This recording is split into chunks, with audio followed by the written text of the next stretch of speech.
గాన గంధర్వుడు Padma Vibhushan doctor SP బాలసుబ్రహ్మణ్యంకు మరో అరుదైన గౌరవం దక్కబోతోంది. రవీంద్ర భారతి ప్రాంగణంలో ఏర్పాటు చేసిన ఆయన విగ్రహాన్ని ఆవిష్కరించనున్నారు సీఎం రేవంత్ రెడ్డి. ఇవాళ మధ్యాహ్నం 3 గంటలకు విగ్రహావిష్కరణ జరగనుంది. ఈ కార్యక్రమంలో సీఎం రేవంత్ రెడ్డితో పాటు మాజీ ఉపరాష్ట్రపతి వెంకయ్య నాయుడు పాల్గొని విగ్రహాన్ని ఆవిష్కరిస్తారు. మరోవైపు ఎస్పీబీ విగ్రహావిష్కరణపై వివాదం కొనసాగుతోంది. తెలంగాణ సాంస్కృతిక వేదిక దగ్గర విగ్రహం ఏర్పాటు చేయడంపై తెలంగాణ వాదుల నుంచి వ్యతిరేకత వ్యక్తమవుతోంది. తెలంగాణ ఉద్యమ గీతాన్ని పాడటానికి నిరాకరించిన వ్యక్తి విగ్రహం తెలంగాణ సాంస్కృతిక వేదిక దగ్గర పెట్టడం ఏంటని ప్రశ్నిస్తూ ఉన్నారు. ఎస్పీబీ విగ్రహం ఏర్పాటుకు వేరే స్థలం చూసుకోవాలని ఎమ్మెల్సీ కవిత అన్నారు. రవీంద్ర భారతిలో తెలంగాణ కళాకారుల విగ్రహాలు పెట్టాలని ఆమె వ్యాఖ్యానించారు.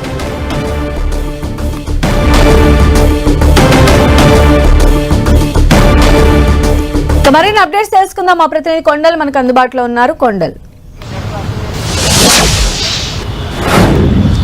మధ్యాహ్నం ఇక్కడనే ఎస్పీ బాలసుబ్రహ్మణ్యం విగ్రహావిష్కరణ కార్యక్రమం ఉండబోతుంది. సీఎం రేవంత్ రెడ్డి చేతుల మీదుగా ఈ విగ్రహాన్ని ఆవిష్కరించేందుకు అన్ని ఏర్పాట్లు కూడా సిద్ధం చేశారు. అయితే ఇప్పుడు ఈ విగ్రహావిష్కరణ ఏర్పాటు అన్నది వివాదాస్పదంగా మారింది. తెలంగాణ వాదులు రవీంద్ర భారతి ప్రాంగణంలో బాలు విగ్రహాన్ని ఏర్పాటు చేసేందుకు ప్రభుత్వం ఏర్పాట్లు చేసింది. బాలు విగ్రహాన్ని ఏర్పాటు అన్నదే తెలంగాణ వాదులు వ్యతిరేకిస్తున్న పరిస్థితి ఉంది. ఎస్పీ బాలసుబ్రహ్మణ్యం గతంలో తెలంగాణ ఉద్యమ గీతాన్ని పాడాలని కోరినప్పుడు అతను నిరాకరించాడన్నది ఇప్పుడు ప్రధానమైన అంశం తెర మీదకి వచ్చింది. అలాంటి వ్యక్తి అంటే తెలంగాణ వాదానికి వ్యతిరేకంగా, తెలంగాణ స్వరాష్ట్ర కోరికకు వ్యతిరేకంగా ఉన్న ఎస్పీ బాలసుబ్రహ్మణ్యం విగ్రహాన్ని తెలంగాణ కల్చరల్ క్షేత్రమైన అంటే కళాక్షేత్రంగా భావించే రవీంద్ర భారతి ప్రాంగణంలో ఎలా పెడతారన్నది ప్రధానమైన ప్రశ్నను తెరపైకి తీసుకొస్తున్నారు. తెలంగాణ వాదులు దీన్ని అడ్డుకుంటామని కూడా చెప్తున్న పరిస్థితి ఉంది. ఈ నేపథ్యంలో ఇప్పటికీ భారీ ఏర్పాట్లు అయితే చేశారు. పోలీసులు కూడా పూర్తి స్థాయిలో బందోబస్తు ఉంది. మధ్యాహ్నం 3 గంటలకు సీఎం రేవంత్ రెడ్డి ఈ విగ్రహాన్ని ఆవిష్కరించేందుకు ఇక్కడికి రాబోతున్నారు. ప్రస్తుతం సీఎం ఢిల్లీ టూర్లో ఉన్న నేపథ్యంలో ముందు షెడ్యూల్ పరంగా అయితే ఉదయం 10 గంటలకే విగ్రహావిష్కరణ కార్యక్రమం ఉన్నది.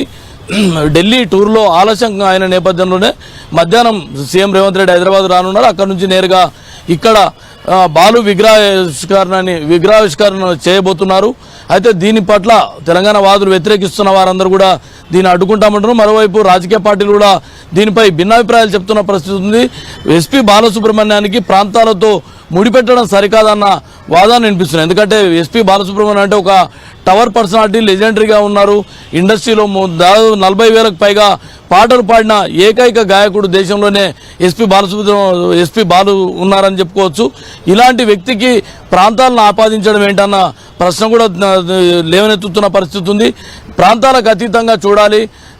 వివిధ రాష్ట్రాల అంటే ముఖ్యంగా కన్నడ, తమిళ, మలయాళం, హిందీ ఇలా అన్ని భాషల్లో పాటలు పాడిన బాలును విగ్రహాన్ని ఇక్కడ పెట్టి గౌరవించుకోవడం అన్నది సంస్కృతి. అలాంటి విగ్రహ ఏర్పాటును వ్యతిరేకించడం ఏంటన్నది ప్రభుత్వం చెప్తుంది.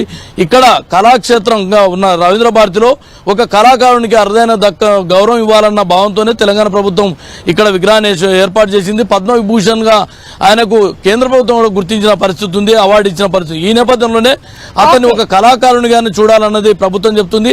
అందుకే ఆ కళాకారునికి గౌరవించేందుకు ఇక్కడ విగ్రహాన్ని ఏర్పాటు చేస్తామని ప్రభుత్వం చెప్తుంది. సంధ్య.